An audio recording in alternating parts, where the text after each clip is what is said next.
So welcome everyone to the virtual lecture series by the German Society of Pennsylvania. My name is Jana Keck. I'm a member of the Library Committee at the German Society, and I'm also a research fellow in digital history at the German Historical Institute in Washington, D.C. I am joined today by my colleagues, Bettina Hess and Maria Sturm, as well as two distinguished German researchers, Sarah Panter and Sebastian Bondzio, for a panel discussion titled Reflecting on German Heritage in the United States in the 21st Century, a panel discussion with German scholars.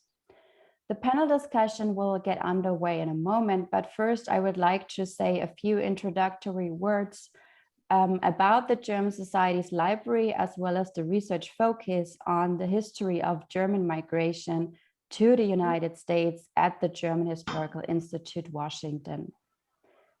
The purpose of the German Society of Pennsylvania Library and the Library Committee is to nurture the study of German American history, literature, and culture for the benefit of society members, scholars, and the general public. The library and our committee do this by pursuing our three core values: guaranteeing the physical sustainability of our collections, enhancing discoverability of our collections via cataloging and interpretation, and building a community equipped with the language abilities, paleography skills, research expertise, and enthusiasm for intellectual inquiry to make use of our holdings. We see events such as this panel discussion as a way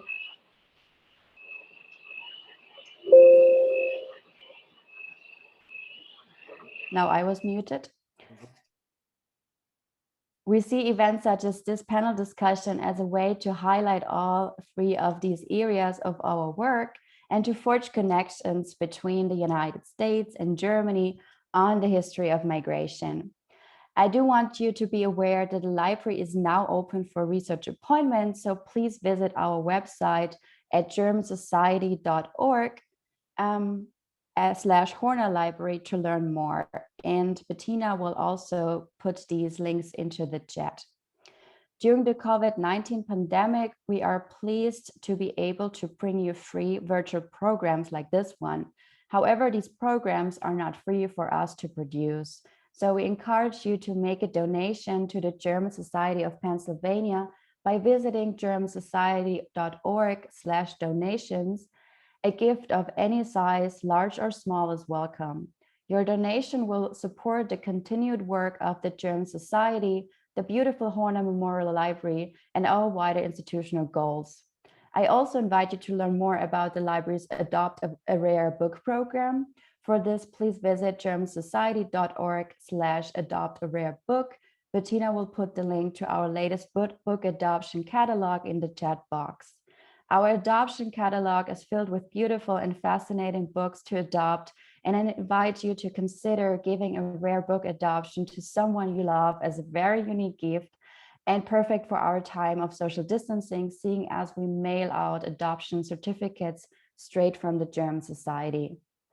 With that, I would like to explain today's event structure. I will first give a brief introduction about today's topic, as well as provide insight into some of the current projects on the history of German migration to the United States at the German Historical Institute, Washington.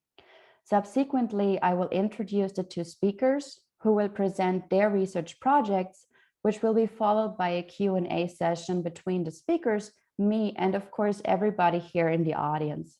If you have a comment or a question, please insert it into the chat, and Bettina will then be so kind and read them out loud for us. On the German Society's website, to announce this event, I mentioned an article by The Economist published in 2015 with the headline, German Americans, the Silent Minority, which argues that America's largest single ethnic group has assimilated so well that people barely notice it. While this headline immediately alludes to scholars' calls to acknowledge that many voices are running through a culture in an heteroclassic formulation of society, it also reveals issues of power because it opens up questions such as whose voices were or are heard and recorded. America, as a nation of differences, has to be examined with close consideration of the ways in which those differences relate to those who have the loudest voices. In the era of transatlantic mass migration in the 19th century, for instance, German Americans were far beyond from silent, and German culture, German settlements, schools, clubs, and churches was a conspicuous element of public life in the US. In this period, to gain information about your target point of arrival, as well as the homeland, people depended on a transatlantic communication network in the forms of newspapers, travel guides, books, or letters. Current research projects at the GHI, the German Historical Institute, focus on these transatlantic information networks in order to study migration not as something that suddenly begins somewhere and thus ends somewhere else, but rather as a concept that is dependent on a complex interplay between multiple connections and sources of information. In my own project, for instance, I study viral newspaper texts, so from hard news to poems in the German language press in the United States in the 19th century. I examined, for instance, patriotic poems that traveled from Germany or the German states to the US, where they spread across states and decades, and how they changed once they traveled through time and space. A second project, which many of you are already familiar with, is German Heritage in Letters, in which we, together with libraries, historical societies, such as the German Society of Pennsylvania, and private persons collect, digitize, and transcribe letters that were sent from the German states to the United States. This project is based on the effort to expand the Gotha collection, which maybe some of you are familiar with, in Germany, which is the largest collection of immigrant letters, so letters sent from the United States to Germany. If you have letters that you would like to share with us, or if you want to refresh your paleography or translation skills and become a citizen scientist, just visit our project's website, germanletters.org. If you look at the historiography of German migration research in Germany and the US, we see that it increased tremendously starting in the 1970s and focused on the theoretical and methodological extension of the migration concept, emphasizing here works by Dirk Gerda or Kathleen Conson, on regional studies that examine push and pull factors for migration, as for instance, works conducted by Günther Moltmann or Hartmut Keil, research on immigrant letters by Wolfgang Hellwig or Walter Kamphöfner, or German-American literature as discussed by Coralie Kluge or Frank Trommler, to name only a few. Even though the output is quite impressive, as Wolfgang Hellwig emphasizes, much research remains to be done. Large segments of sources about migration, like German language newspapers in the US and Europe, as well as letters, are almost terra incognita. Moreover, we need more comparative works that draw in immigrants of other nationalities, gender, class, and generations. Therefore, I'm very, very happy to host today's event that provides insight into current research that tries to overcome these missing or rather underrepresented migrant stories and data sets. With that, I would like to introduce our first speaker this evening, Sebastian Bondzio. Sebastian Bondzio is a research associate at the Chair for Modern History and Historical Migration Studies at Osnabrück University. Currently, he is the Gerda Henkel Fellow for Digital History at the German Historical Institute and the Roy Rosenzweig Center for History and New Media at George Mason University, Washington, D.C. He studied modern history, Latin philology, and philosophy at Osnabrück University. In 2018, he received his PhD with a case study on the emotional ability of a German city's society to wage the First World War. He wrote papers on the First World War, forced mobility and migration during and after the Second World War, and the Gestapo. Last year, his first book, Soldatentod und Durchhaltebereitschaft, eine Stadtgesellschaft im Ersten Weltkrieg, was published. His current project aims at modeling German migration to the United States during the 19th century based on data on and about 4.2 million immigrants. Thank you, Dr. Bondzio, for joining us this evening, and we look forward to your presentation. Yes, thank you very much, Jana. First thing I'm going to do is I'm going to share my screen, and that means that I'm not going to be able to see you, but you all will stay able to see me. But maybe you want to change to the speaker's view so that you can see my presentation in the full extent of your screen. So I'm going to, am I already sharing? No. Now I should be sharing. Jana, a quick. Yes.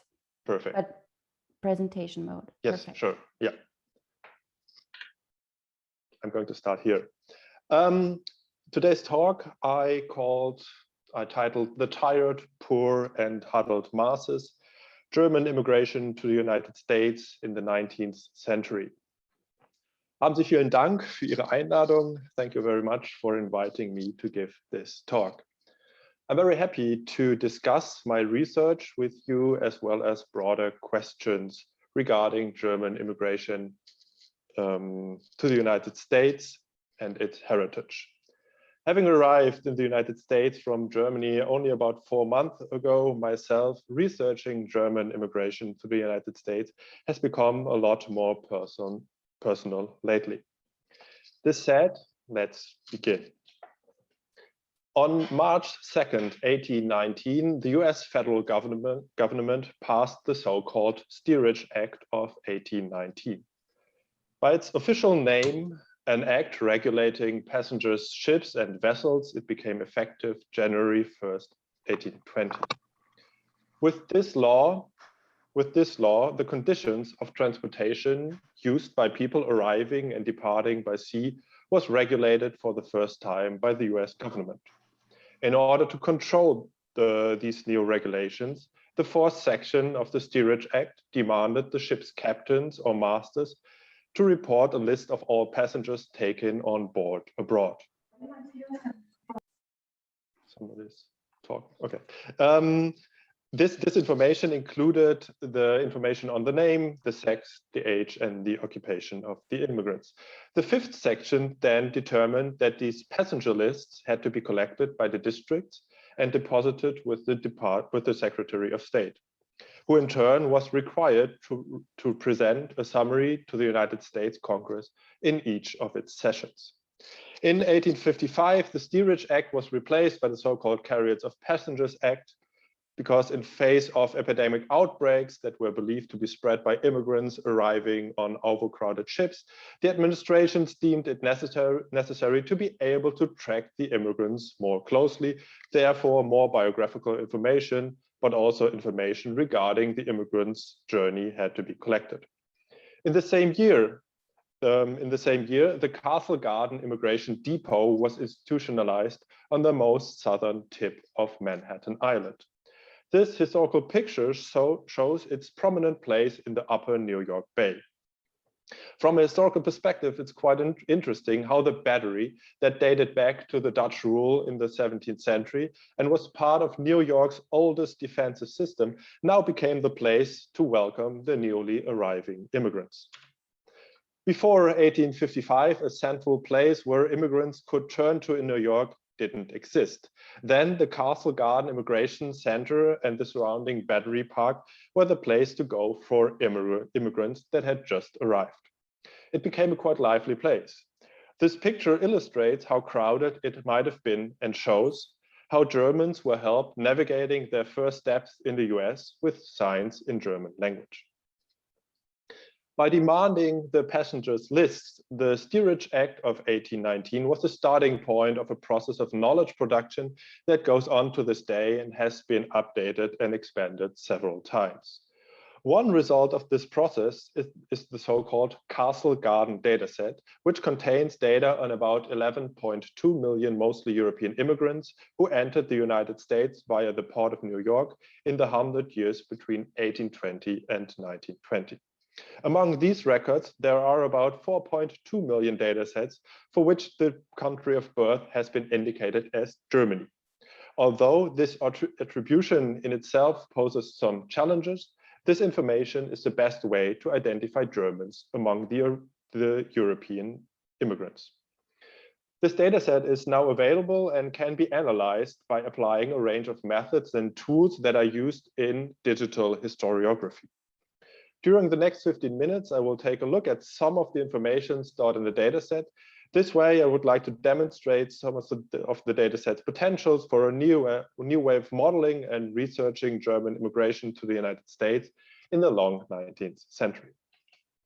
To this end, first, I'm going to point out two major lines of research on the process of German migration to the United States and the individuals involved in it, because these two lines constitute what I think is an interesting narrative landscape in which certain groups are prominent and others were marginalized. In the second part, I want to introduce you to Paulina Able and Richard Müller, who both came to the United States in the second half of 1887 on two consecutive journeys of the same ship that was sailing between Bremen and New York. They both arrived in the United States only a few months apart, but according to the dataset, might have had quite different experiences on board of the ship. Starting from their biographies, I want to argue for why it's important to research the diversity of German immigration to the United States in the 19th century and demonstrate how digital approaches can help us to understand the structures and patterns and dynamics of this process in more detail. Let's begin by talking about the current state of research for a minute. Jana already pointed out the broad lines. This research, of course, is a very diversified field. For that reason, I will concentrate on two broader narrative lines that are still present to this day. On the one hand, a lot of histories have been written about certain individuals and groups whose actions have been interpreted as valuable contributions to American culture. Between the lines, these histories often told stories of how the beliefs of German immigrants were compatible to the foundational values of the United States. This, of course, provided a powerful tool for German Americans to claim an equal place in American society. To this end, these histories focused on a narrow set of topics that have been considered relevant to the narrative. This, at least from my perspective, poses no problem and to some extent could even be considered the task of historians. But at the same time, it is true that these stories often excluded a whole range of topics or demographic groups and thus have to be interpreted as modes of German identity production that were made to fit the US-American environment. As such, these histories themselves have become the subject of research by contemporary historiography that aims at understanding the processes of how migrants and their descendants integrate into new societies.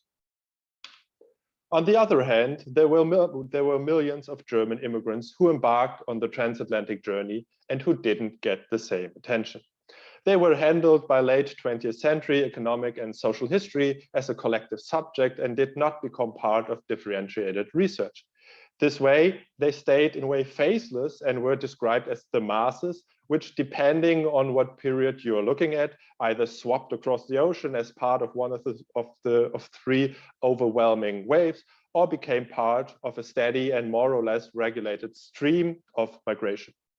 This usage of water metaphors, by the way, is quite common in early historical migration research and still shapes how we look at German immigration to the United States today.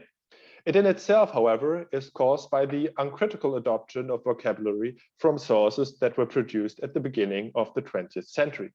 In this period in which industrial mass production and social mass movements made it feel appropriate to talk about mass migration, masses became a popular political term that isn't really suitable as part of an analytical vocabulary in academic historical research.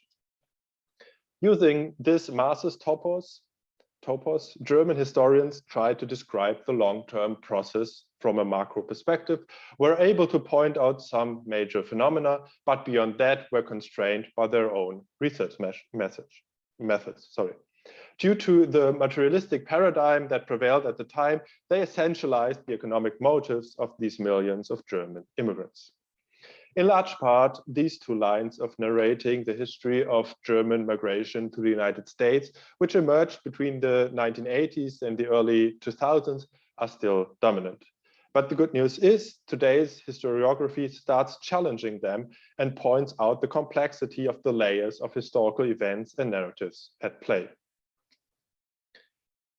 In my current research, I focus on the so-called masses because I feel the individuals that took the risk of going overseas in search for a better life deserve more attention. Their study is crucial to understand this long and volatile process of German immigration to the United States better.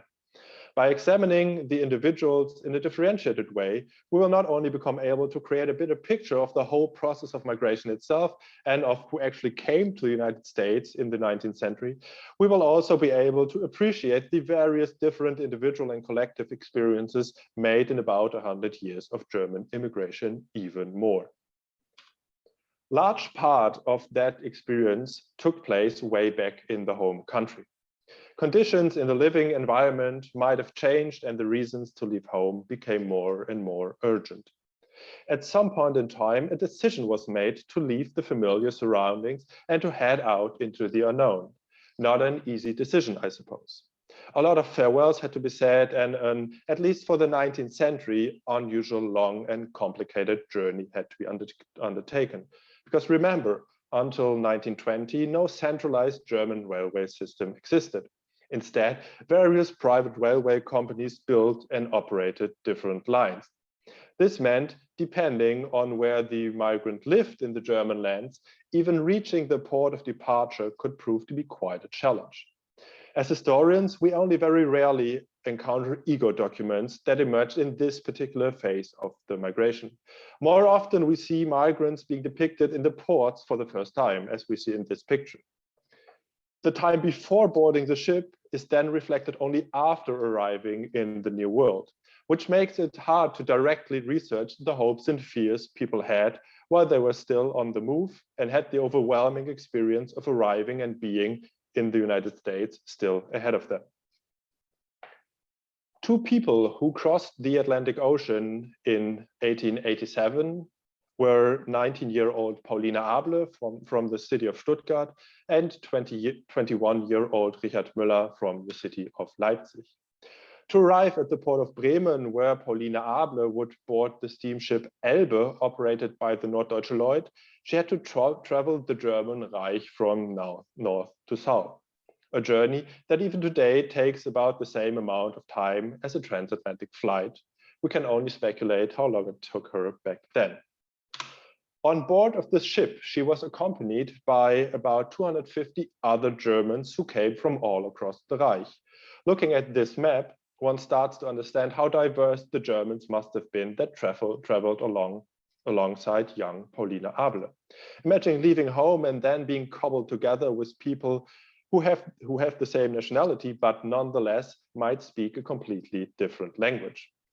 Growing up in northern Germany myself, not far from Bremen actually, and having lived in Stuttgart for about 3 years, I can tell from my own experience that to this day, understanding each other's respective dialect still proves to be a challenge at times.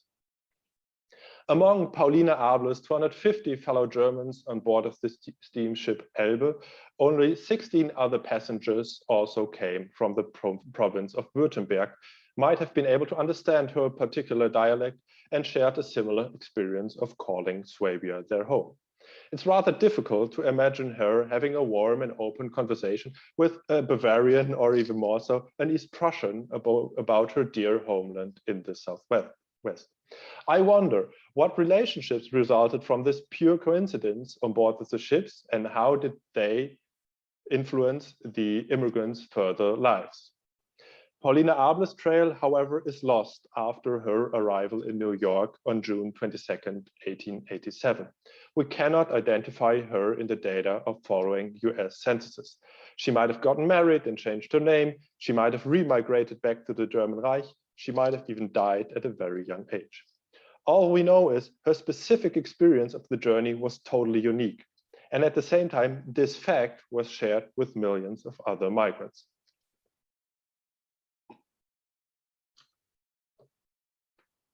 Richard Müller, on the other hand, shows up in the census data of 1910 and 1930. The data shows he was living in the urban area of Newark, New Jersey in 1910.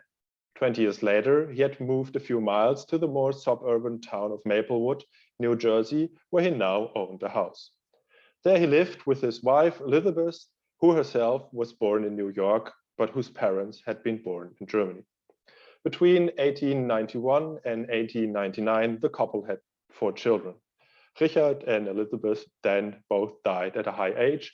Their graves can still be found on the Woodland Cemetery in New Jersey. On October 25th, 1887, Richard Müller arrived in New York, only 4 months after Paulina Able. He had boarded the steamship Elbe for its next journey in the port of Bremen, and was also accompanied by about 250 other Germans.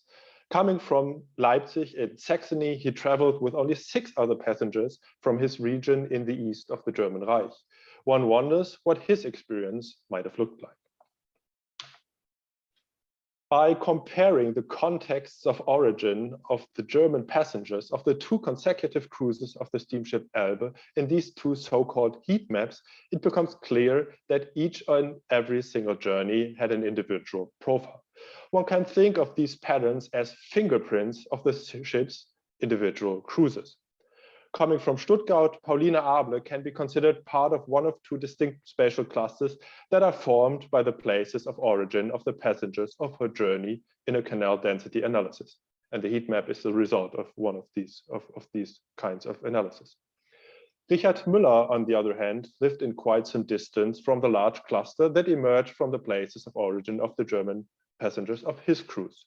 Leipzig, as the green arrow indicates, lies far away from the dominant cluster in the north that forms around Bremen. But there are also similarities between the 2 journey profiles. They show up when we consider other characteristics of the passengers. If we look at the category of gender, for example, for both journeys, there's a slight majority of German males on board of the ship. The same is true for the category of age. Although there might be subtle differences, the amounts of the age groups are pretty much the same. Even if we analyze the various occupations of the passengers, it becomes clear that there were certain similarities. On both journeys, laborers and servants constituted about half of the passengers. Children and infants formed another large group on board of the ship. Up to this day, we know very little about the specific and more general profiles of German immigration to the United States and how they changed over the course of the 100 years between 1820 and 1920. The example of 2 consecutive journeys of one ship shows that, on the one hand, fundamental differences existed. On the other hand, the similarities in the passengers' attributes indicate that indeed certain underlying structures existed that made some groups more prone to emigrate than others. But the fact that only about 50 to 60% of the migrants are made visible by narratives that focus on these groups, the question arises what the histories of the other 40 to 50% looked like. The two individual stories of Paulina Able and Richard Müller indicate that there are a lot of broader questions yet to be answered. If the profiles of 2 subsequent cruises of the same ship could be so different, there is a lot of research to be done to accurately understand the German migration of this era, as well as the myriad experiences that were connected to it. From my perspective, in light of these findings, it becomes hard to remain talking about the masses without developing a more differentiated picture that appreciates the complexities that were inherent to German immigration to the United States during the 19th century. In a first step, this also includes deconstructing the existing narratives and appreciating them for what they are. Having the Castle Garden dataset and tools for a digital history at hand, this now becomes possible on a broad empirical basis and proves to be a worthwhile endeavor. Haben Sie vielen Dank für Ihre Aufmerksamkeit. Thank you very much. Thank you, Dr. Bondzio, for that fascinating presentation. I would now like to introduce our second speaker this evening, Sarah Panter. Sarah Panter is a research associate at the Leibniz Institute of European History in Mainz, Germany. Her research interests focus on modern Jewish history in Europe and the United States, transatlantic migration, and the history of the European revolutions of 1848 and their global dynamics. She studied modern history and political science at the University of Freiburg and the University of Michigan, Ann Arbor. In 2013, she received her PhD from the University of Freiburg with a study of Jewish experiences during the First World War in Europe and the United States. Her publications include her first book, Jüdische Erfahrungen und Loyalitätskonflikte im Ersten Weltkrieg, and as a guest editor, European History Yearbook, Mobility and Biography. Her second book project analyzes the impact of transatlantic family networks on the lives of German revolutionary emigres between 1848 and 49 and 1914. Thank you, Dr. Panter, for joining us this evening, and we look forward to your presentation. Yeah, first I will try to share my screen. Can you see it? Yes. My presentation, great, then I will just quickly. Okay. Thanks for inviting me to today's event. Being born in southern Germany, more exactly in the town of Offenburg, I actually never thought that I would end up doing research on refugees from the revolution of 1848. First of all, it seemed to me rather a local history, at least what I learned about them in school. And second, I did not envision to find so many exciting transatlantic stories behind them and their families. So, but here I am doing exactly this since a couple of years, and I'm looking forward to introducing you into my research questions and what you what your question will be and how our discussion will end up. Okay, let me start.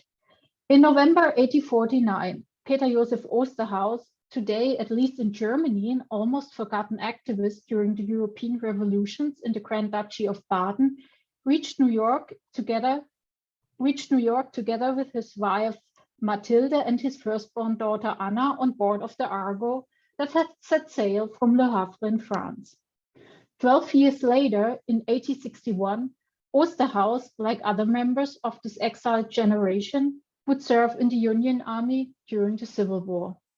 At first glance then, and in particular as displayed in German or American dictionaries of national biography, like the Neue Deutsche Biographie and the American National Biography, Osterhaus seems to have lived two separate lives. As a failed German revolutionary, he had to flee only to achieve success as a United States military leader. This dual life narrative is problematic on several levels. First, it simplifies a life's course along two separate national narratives. And second, Osterhaus is either categorized as a revolutionary or as a general, while his unsuccessful attempts as a businessman before and after these political watersheds, as well as his later service as American consul in Lyon and Mannheim, are completely ignored. Finally, it portrays him as a heroic individual without paying attention to the fact that he was rooted in multiple contexts and social networks and had to constantly renegotiate his agency. My current research challenges this established grand narrative by asking instead how families shaped the agency of 48ers during their transatlantic migration in the long 19th century. And today I will give you a brief introduction in the overall topics of my and structure of my second book project, but please feel free to ask additional questions about the biographical sample I look at in the discussion later on. Historians on both sides of the Atlantic have mainly relied on the notion of 48ers for historicizing these revolutionary emigres' lives after 1848-49. But 48ers made up only a small percentage of the transatlantic migration from Germany, according to historians like Wolfgang Helbig, who estimated their numbers to be only 3,000 to 4,000, at least if you use a narrow definition of who was a 48er. Yet their leading role in constituting a German diaspora in the United States and what it symbolized to be part of this group in terms of their self-proclaimed role as torchbearers of republicanism, democracy, and freedom has received a lot of scholarly attention. The group 48ers, as approached in my project, has two important characteristics. First, claiming to be part of this group involves the strategic creation of a biographical self that was rooted in quite different revolutionary experiences. Second, many migrants from German-speaking Europe who arrived in the US between 1849 and 1852 claim to be part of this group only in hindsight. So we actually have to reconstruct their biographies and look at the places where they actually lived and what they actually did during the revolution. Yet for many 48ers in a narrow sense, and with this I mean political refugees who could not return to their homeland after the revolution's downfall, the self-identification shaped their personal and professional lives, setting them apart from ordinary political emigrants. Recent contributions to the history of overseas migration, as Sebastian already mentioned, have also pointed to the need to widen our framework and look at transcontinental networks enabling the process of transatlantic migration. Transatlantic passage included travel through a number of local contexts, as well as journeys by train or ship to the ports of departure, and the boarding of a ship in a European port. Whereas eager documents such as autobiographies, diaries, or letters of 48ers often mention points of departure and arrival quite prominently, the experiences during other transitional phases come up only selectively or are visible if one reads between the lines and includes also larger aspects of their family migration experience. Looking at memoirs, family correspondence, and departure lists in Le Havre, it is possible to gain a clearer picture of the roots of migration and the experiences of revolutionary families during this phase of transit from Europe.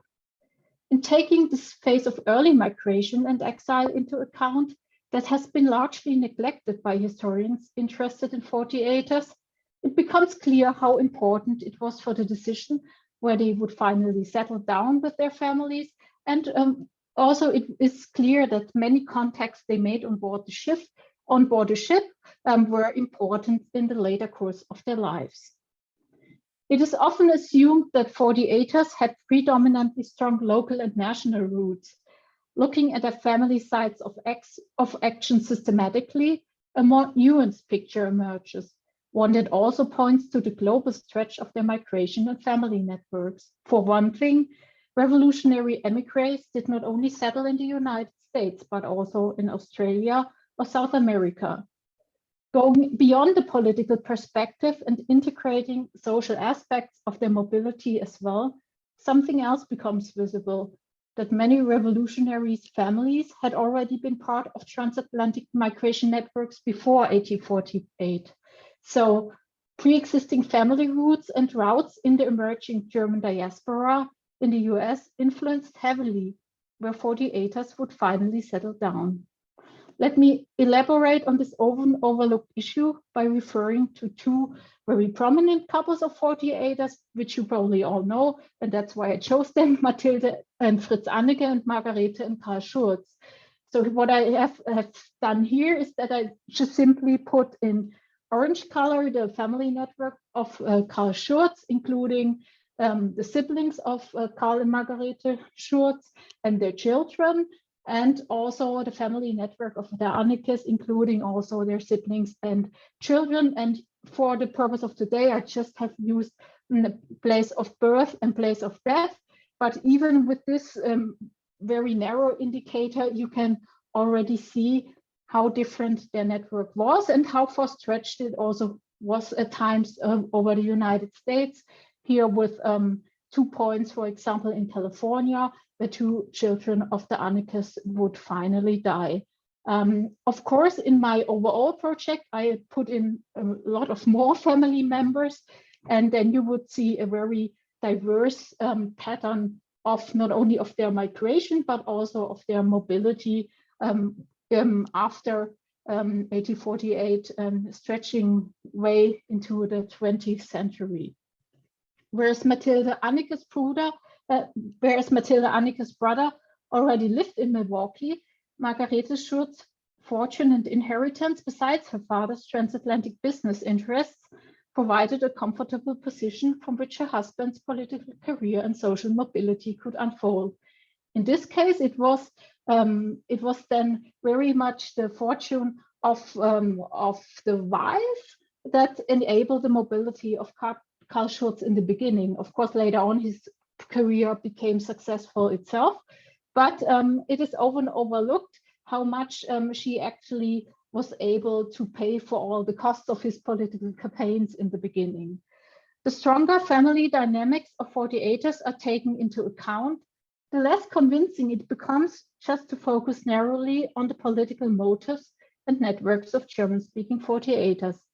Such factors are not sufficient enough to explain why some of them handled their transatlantic life successfully, whereas others struggled with it until the end. Keeping the transatlantic approach to 48ers in mind, this also means to ask why some of their networks persisted, broke down, or became irrelevant throughout their lives. Why, to mention only one rarely analyzed phenomenon, did some 48ers return to Europe? This question can be answered via an approach of collective biography. My project does this, for instance, by reconstructing the network of 48ers who initially returned to Europe as American consuls. The more systematically the group of 48ers and their ambitions for being appointed to a consular post, for example, in Madrid, like Karl Schurz, in Vienna, like Edmund Jussen, in Bremen, like Heinrich Bernstein, in Dresden, like Lorenz Brentano, or Lyon, like Peter Osterhaus, are looked at, the clearer it becomes how strongly their political ambitions were entangled with their wish to provide a European education for their children. Hence, more often than not, the returning 48ers' political ambitions overlap with their family plans as well as their aims of transnational entrepreneurship. In spite of all their political idealism, the group's occupational diversity resulted mainly from their daily need to secure their family's existence. When considering for whom it actually became a relevant option to resettle in Germany or other parts of Europe, it must be kept in mind, however, that such a spatial relocation made transatlantic networks not irrelevant. In some, on an everyday level, over time, categories such as exile, emigration, and return seem to have lost their relevancy. Reconstructing the careers and life path of the 48ers' children and wives enriches our perspective on transatlantic migration in multiple ways. For one thing, it shows that the ideas of 1848 impacted not only the group's political thinking and public image, but also their lives as members of transatlantic families. Relying on a broad variety of sources, such as family papers, autobiographies, and newspaper articles, my project unhinges how the revolutionary heritage was negotiated at a gender-specific and intergenerational level as well. And while it is quite easy to trace male 48ers, And for example, also the wives of the 48ers, once you come to the children, it is very difficult, because even for the more well-known 48ers, very often the data is not correct about how many children they have and where they ended up and what they actually did. And this is, of course, also a problem of the narrative, because very often we only know something about their children if they had kind of a successful life, meaning that they either were public figures or they had at least a good job where they could earn a lot of money. And so it was a very important and time-consuming part of my project to uncover the children of this group and to find out how many children they actually had. And in most cases, they had between 5 and 7 children. So this is quite a large number. Taking sources about their private lives and not only their public affairs into account, I provide, for example, an insight into whether the 48ers initial forced mobility with long periods of separation from their families shattered their role as husbands and fathers. The more difficult the situation of 48ers was to relocate and to a certain part reinvent themselves in their new homes, the stronger they tended to romanticize their revolutionary past. Looking for new adventures in their lives after 1848, this could lead to an emotional distance from their families. Yet there were also some occupational trajectories of revolutionary families that impacted the career decision of the 48ers' offspring, for instance, in the military, the diplomatic corps, as farmers, or in practice in law.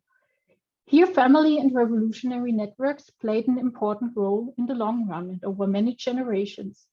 One of the more well-known examples for such a continuity is the already mentioned General Peter J. Osterhaus, here on the right, together with his son Hugo Osterhaus, and on the left with his grandson Hugo Wilson Osterhaus.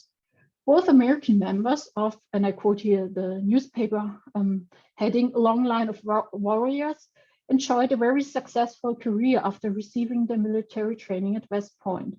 The youngest son of General Osterhaus, Karl, by contrast, who had also been born in the US, chose a different path, a military career in the Prussian army.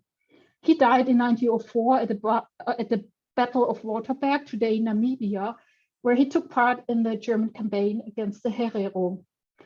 That his youngest son chose to serve in the Prussian army instead of the American one did, however, not receive a lot of public attention. To a certain degree, then, divergent paths and belongings within this transatlantic family were often irrelevant in their everyday life, and all focused basically on the success story about Peter J. Osterhaus and his lifelong political, cultural, and emotional attachment to the United States, even though he ended up dying in Germany in 1917. That 48ers were not only rooted in local and national context becomes especially visible when including their children's biographies. Sometimes, as in the case of the Osterhaus family, these networks connected not only Germany and the US, but 3 continents. And I have here again just simply put place of birth and place of death. But it shows that if we include the children, the complete picture changes and the whole narrative becomes less national and more transnational, or here in this case, one could argue even global. To trace this global family network requires a 2-step approach. First, to reconstruct individual family networks, and second, to match established autobiographical narratives with structural data such as place of birth, death, occupation, education, citizenship, etc. Looking at a collective sample of 48ers, it is, for instance, surprising how diverse the marriage patterns of their children were. For we can detect many untypical cases with already the first generation crossing ethnic boundaries when choosing their spouses. And even if we can speak of an ethnic marriage, as in the case of Judge Theodore Pantano, the son of the 48er Lawrence Pantano, who would in the 1920s serve as the first American ambassador to Hungary, their daily lives were mainly characterized by multiple ethnic and cultural belongings. And depending on which sources you look at, so on the English language one or the German speaking one, this could completely create a different picture. For example, the correspondence of Theodor Brentano with his wife Minnie Clausenius, daughter of Russian and Austrian consul in Chicago, who was renowned for her singing voice and contributions to the Chicago Symphony, is basically completely from their first day of meeting until the end in English, but only in rare circumstances. For example, in very private messages to their children, the German words and figure of speeches find their way into the couple's correspondence. And this is also very tricky when looking at the sources, because if you only look at these English-speaking or English language layers, you could assume, well, the German did not play a role any longer in their homes. But if you then add other sources and look at, for example, at diaries, then it becomes clear that all their children were fluent in German, and even their grandchildren could still speak some kind of German. So it's also very important that you not only look at languages in one sources available for these persons, but in all the languages that are available, because this changes the narrative. This brings me to my very short conclusion. If we disengage 48ers from a national framing of history and ask for their biographies' transnational dynamics instead, our perspective shifts in favor of a more complex narrative. Analyzing them as members of transatlantic families makes visible how they had to cope with their migration experience, not only in multiple local contexts, but also the questions of political ideology or citizenship status did only play a marginal role on an everyday level. Even though many 48ers took roots at multiple localities and attempted to integrate themselves into their new social cultural context, this does not imply that their transatlantic lives always ended up in success stories. Quite the contrary was often the case. In every revolutionary family, one can also find traces of the downsides of their transatlantic mobility. Among these downsides were, for example, the death of their children away from home, impoverishment, social isolation, or in the worst case, even suicide. Transnationalizing these biographies from a historiographical point of view has the potential to make the diversity of the group's migration experience visible in the first place. And in doing so, I hope it also helps us to reflect on German heritage in the United States in an age of transnationalism. And with this, I thank you for your attention, and I'm looking forward to our discussion.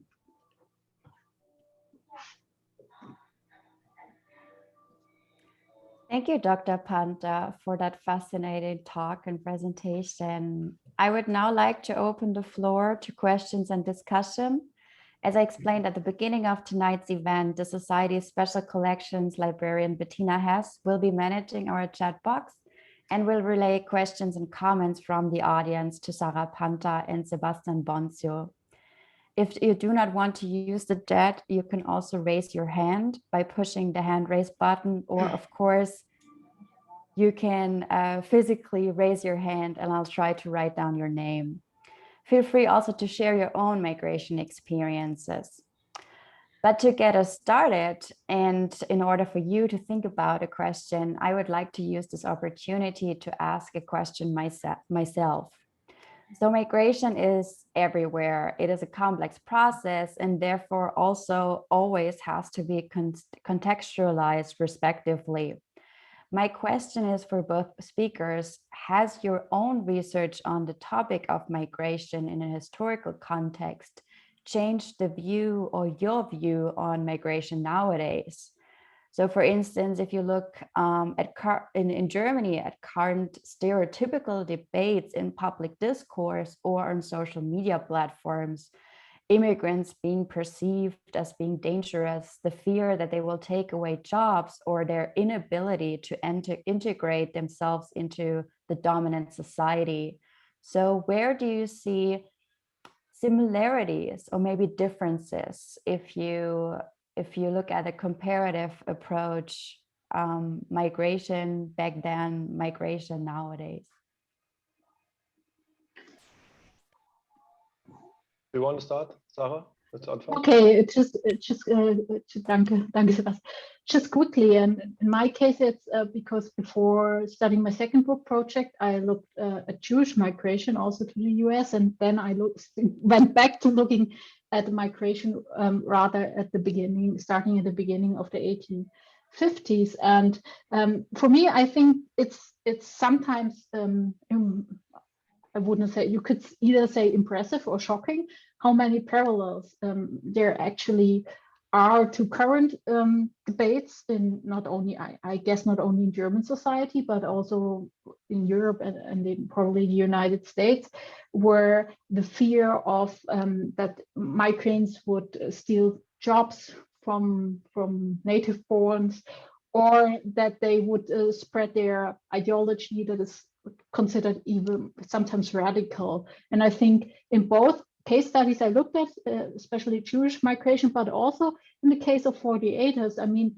some of them were welcomed, of course, with open arms, but there were also some that were considered as quite radical compared to the US context, for example, when they were more or less leaning towards the left wing, or in cases in the US, then they were kind of sometimes categorized as communists, even though in Europe they would not consider themselves as communists.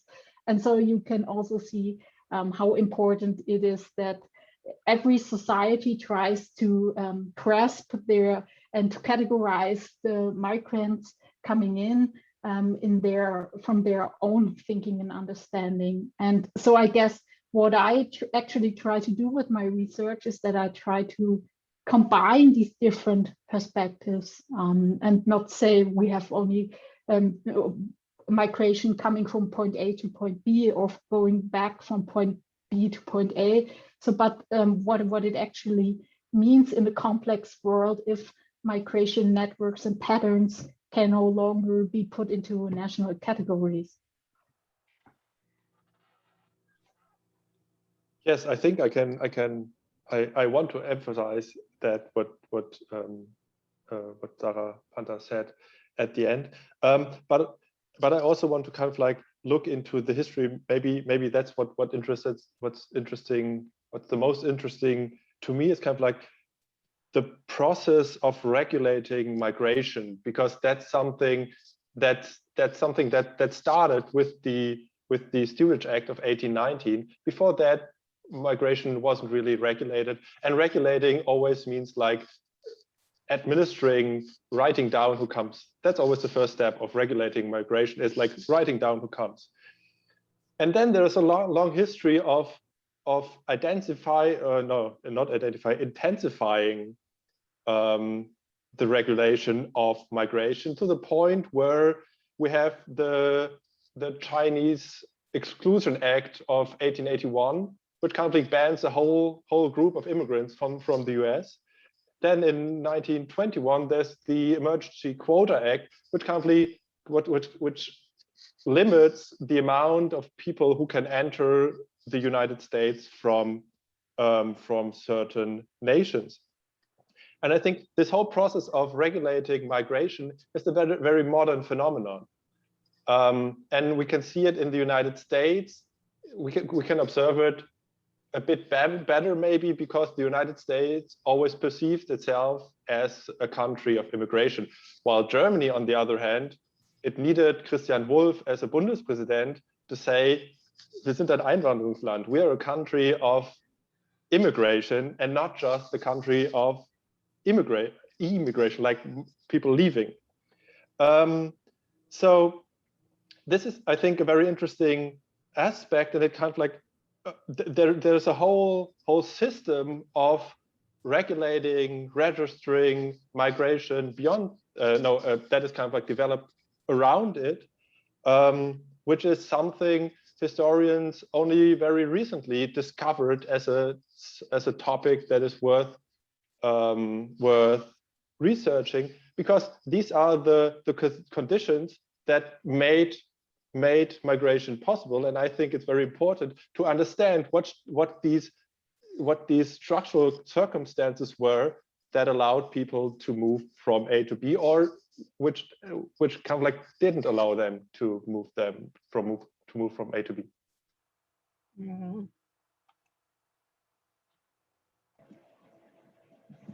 Okay, should I start with, I see a few questions in the chat. And I can start with the first one, which is for Sarah. It's just a question, a definition of 48er. When you say 48ers, who exactly are you talking about?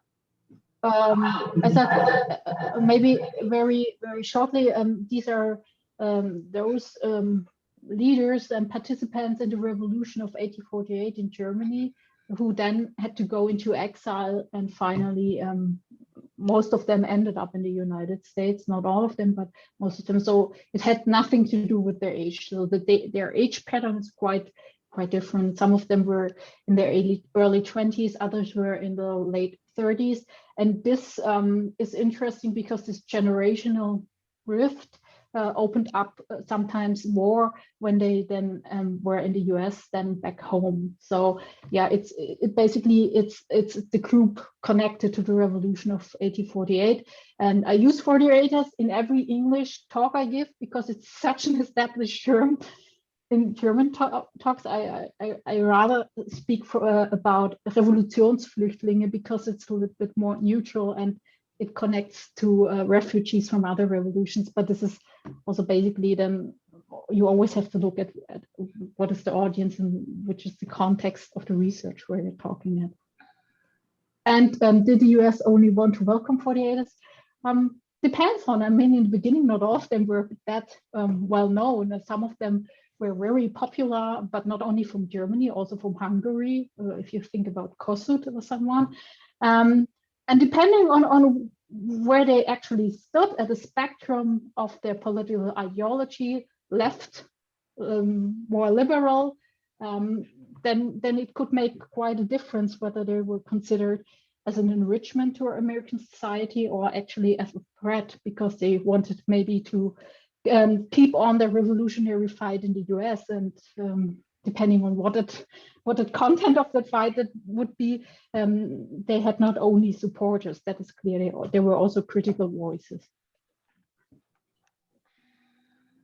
Okay, great. Thank you. The next question I think is for Sebastian, and this is what triggered the waves of immigrants, the 3 waves, I guess, that you had in your graph.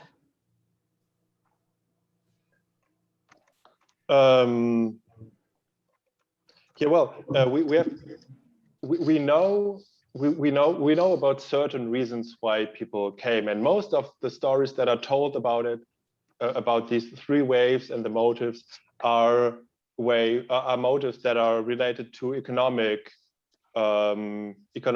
circumstances back in the home country, those so-called push factors, which motivated people to leave the country. But then there's also, and that's something I found very interesting because it kind of like connects to contemporary discourse. There seem to be deeper layers between underneath the economic narrative. So, for example, yes, materialistic circumstances changed, but there seems to be some sort of climate change going on during the 19th century, which led to failing of harvests that then motivated people to leave. So we have to connect to kind of like to truly understand what made people leave. We have to understand not only the level that people were aware of, but also maybe levels that influenced their lives that they might not have been aware of. So, and then there are a lot of different reasons, like there is like marriage, migration, all the classical migration narratives. But actually, we have to do research to look into what motivated what group of people when to leave, because frankly, historical research up to this date just painted a very broad picture and kind of like gave us a very broad idea of what could have motivated people to leave, but it didn't really differentiate between the 3 waves. So we have to look into that. Thank you. Another question for Sebastian.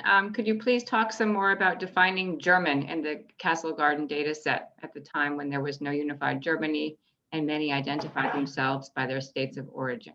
Yes, that's a good question, and I don't know how much time we have.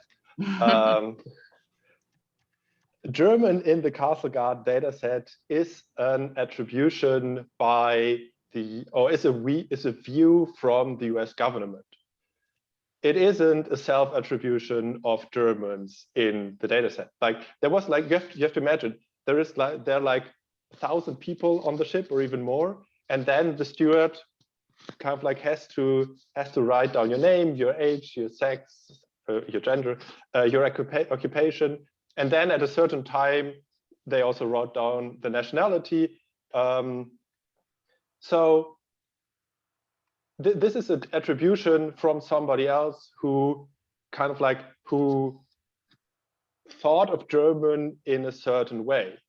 And I think this is, on the one hand, this is of course a problem to identify Germans. On the other hand, it gives us the chance to find out what did the US authorities think about as German before there was something like a German Reich. We, for example, can find people from Austria-Hungary in the data set, because they are Germans in a way. It's like before we decided that there is the Kleindeutsche Lösung, there's like discussions going on that Austria and maybe even Austria-Hungary should become part of Germany. Sorry. So what is German changed a lot between 1820 and 1920. And I don't want to, well, my methods are exploratory. So I start from the data set and then look what findings I can produce. So to answer what is actually considered to be German is also something that changed, that is dynamic, and that has to be appreciated as something very dynamic and has to be researched and told as such.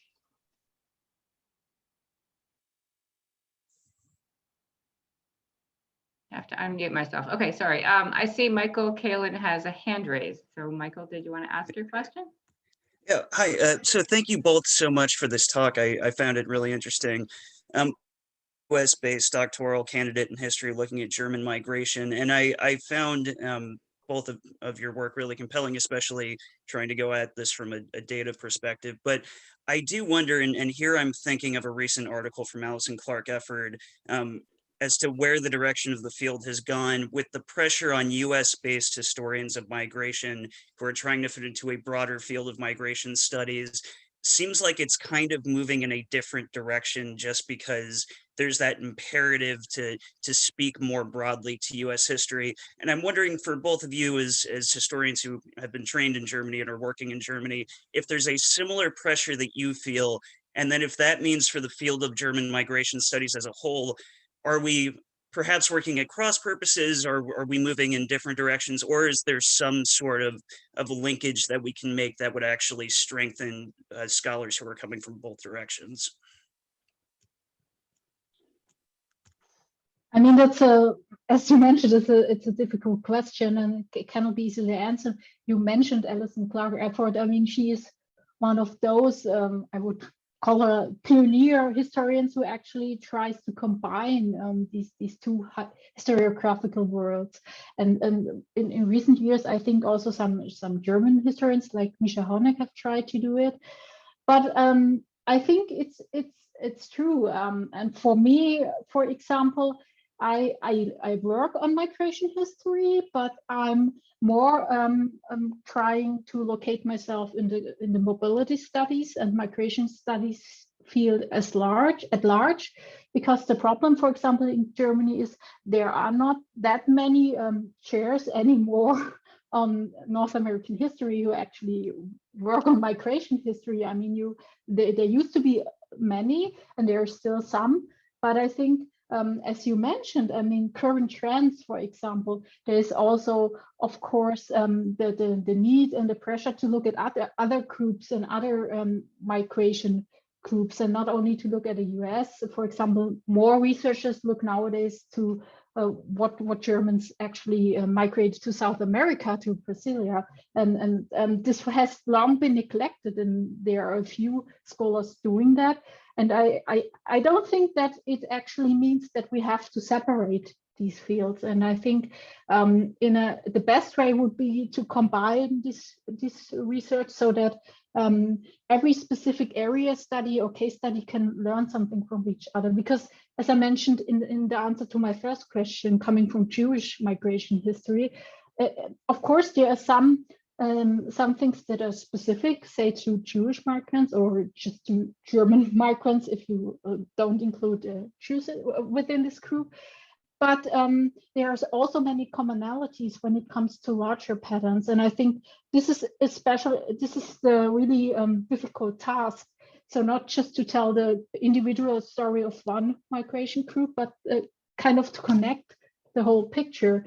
And this is then something also I think that historians can also put into current discourse about migration in their society. So that's not something that just happened 200 years ago or even longer time ago, but that we can also say something about Muslim migration or migration from Turkey to Germany, not because we actually are in this field of study, but because we know the larger migration patterns. I hope this was something I think this was the way your question was aimed at, but if not, then just please rephrase it. Yeah, that's great. Thank you. Yeah, I also think that a topic that is on the rise in migration studies is the whole thing of migration regimes. Now we get a bit academic here, but please indulge me. Like the whole complex systems in which migrants as agents negotiate their way through this complex world, which is regulated in to a high degree. And there is an American migration regime, there's a German migration regime, there's a European migration regime, and all these regimes are systems that kind of interact with each other, where there is knowledge that is circulated, where there are regulations that circulate, where the one country learns from another country, and all these things are parts of migration study and also kind of like part of the new field of mobility study. And I, for myself, have still to find out kind of like what is mobility study and what is migration study. I'm thinking about that, and I don't have a final answer for myself. But in a way, I think these migration regimes fit both categories. Like they are some sort of infrastructure that allow migrants to move, or they don't allow migrants to move. They allow certain migrants to move, and they hinder certain other migrants to move. And I think analyzing these regimes is a pretty important thing that can be done for American history, but which also has to be done for German history. And then looking at how German migrants moved and negotiated through this set of rules and set of institutions that was established, that's an interesting and very important thing. But of course, also looking at how did other nationalities move through these systems so that you get some kind of comparative studies. But why not start with the Germans? Thank you. Okay, next question is for Sarah. How were the 48ers who migrated to the US viewed in Germany? In the historical Germany, or the but I think so, yes. Okay.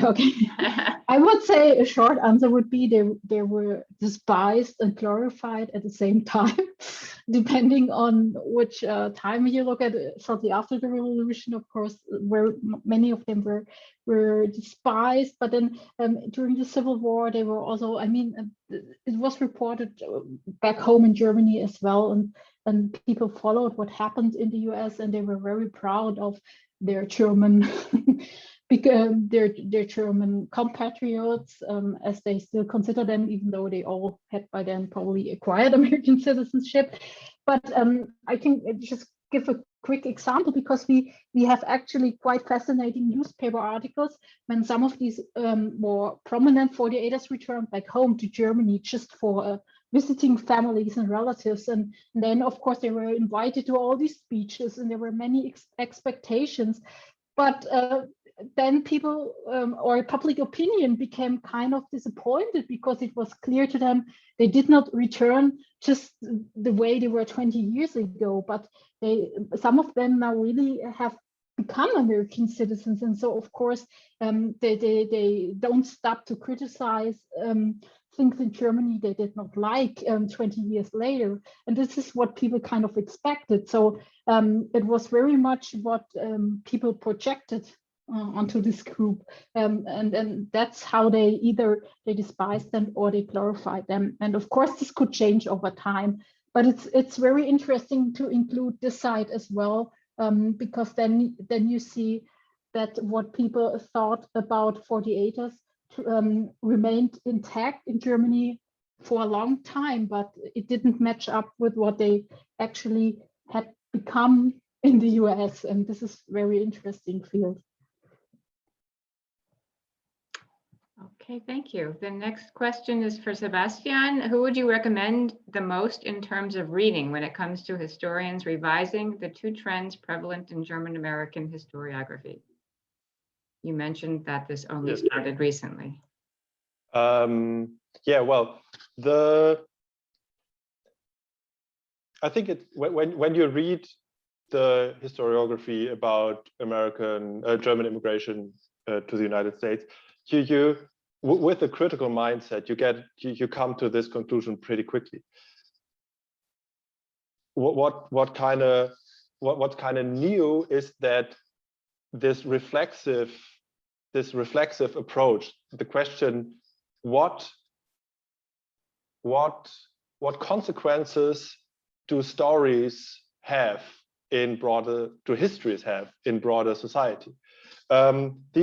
These reflexive steps have been introduced to migration research quite recently. That's a trend and a paradigm that's about 10 years old. And there's a lot of interdisciplinary effort going into it. But if you read Helbig and Kamphofer in their late work, you can already identify like this awareness starting, because they're starting to talk about what they call filio-pietism. The descendants who are writing the histories of their ancestors to form a certain narrative. So I think there isn't like the place to be. There isn't I don't know how to say it in English, the Standardwerk, the standard publication to go to. But I think a critical mind when reading histories about German immigration, and maybe reading some theoretical text about reflexive migration studies, those bringing together and then having Helbig and Kamphofer in mind, provides this picture. Okay, great, thank you. And last question I see here is, how does a family genealogy researcher access the Castle Garden data sets? Does it only record immigrants who arrived in New York City? What about German immigration in the 19th century to Philadelphia, which was a major entry port? Yeah.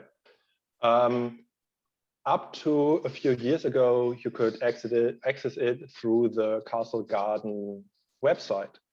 And the website is still on, but you can't reach the dataset, which is a pity. And I don't know why they took it down.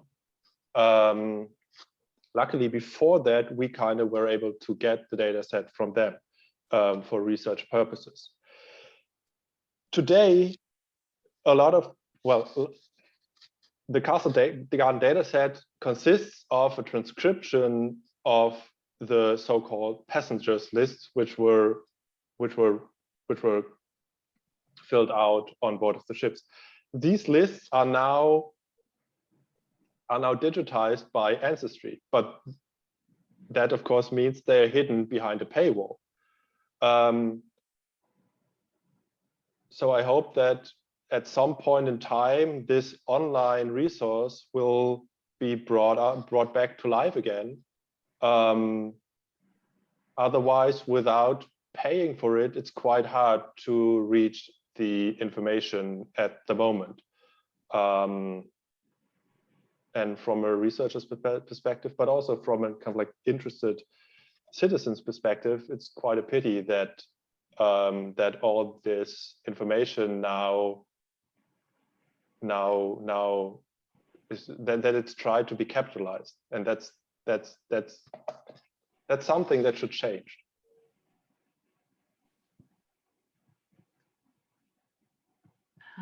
Oh, I am not muted. Okay. The next question, two more popped up. Has there been research into the reasons why some German immigrants returned to Germany? I guess that could be for either of you.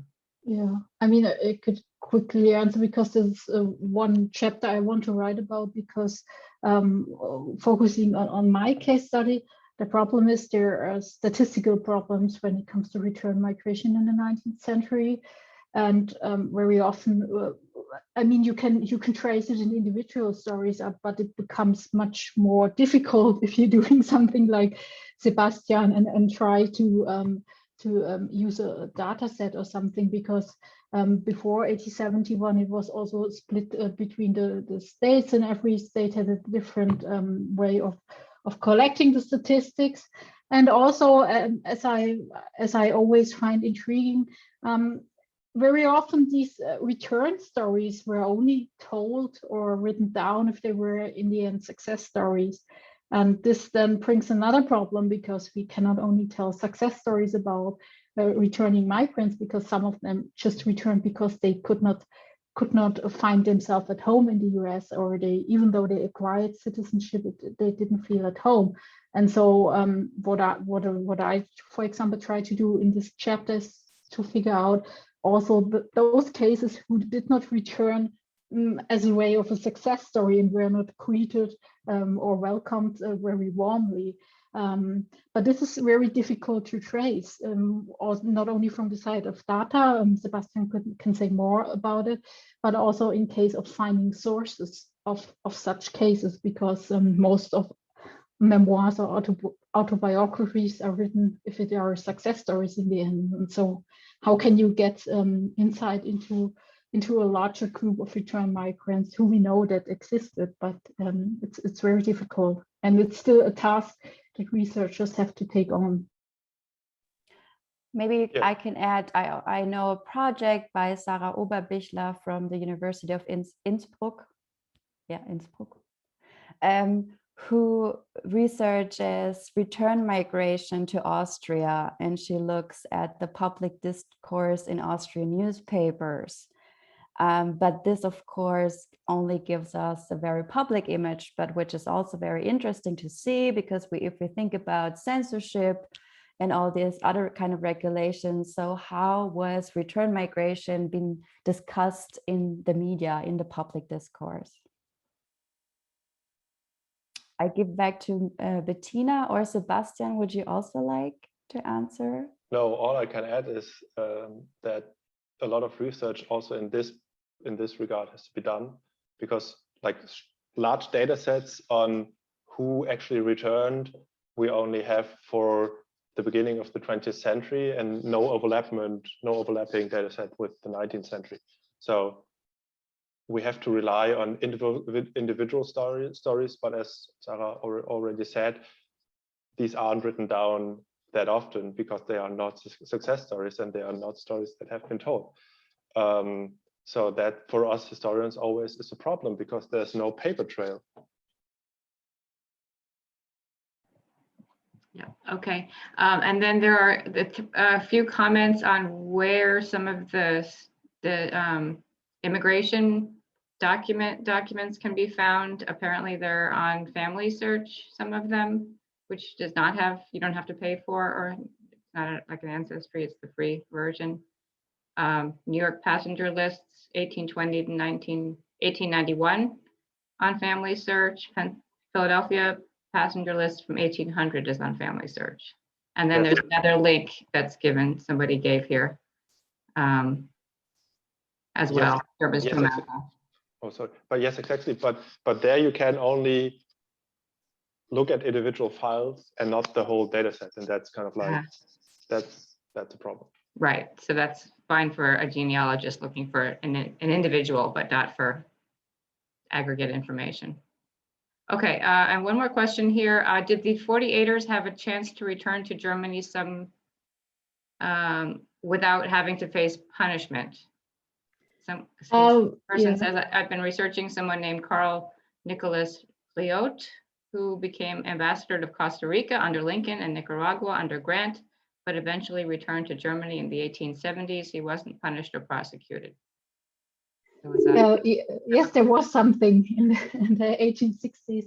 There was a huge wave of amnesty, and then many could return. But it's interesting that then if you look at the individual stories, whether they return or not was often not really connected to this wave of amnesty. It was rather, as I mentioned before, it was rather, for example, when their spouses died or they had no success in their jobs that they returned. But of course, this gave them the opportunity to return home. And what is interesting, we have also I found many sources about consuls who tried to return earlier, and they were of course asking whether they could travel through Germany and whether they had a kind of diplomatic immunity. This was a system that was not that evolved at that time, but so it's quite interesting what would have happened. And there was also this contract about the German-American naturalization contract stemming from 1868, but the problem was that this was very unclear because the local authorities decided whether they considered someone as an American citizen or not. So when someone returned to Germany and had lived 5 years in the United States, it was supposed that he would be considered as a German. But if they hadn't done their military service back home because they emigrated at a very young age, then this could lead to a problem. And we have some spectacular cases where exactly this happened, that they had to leave Germany immediately and were not allowed to stay there as American citizens.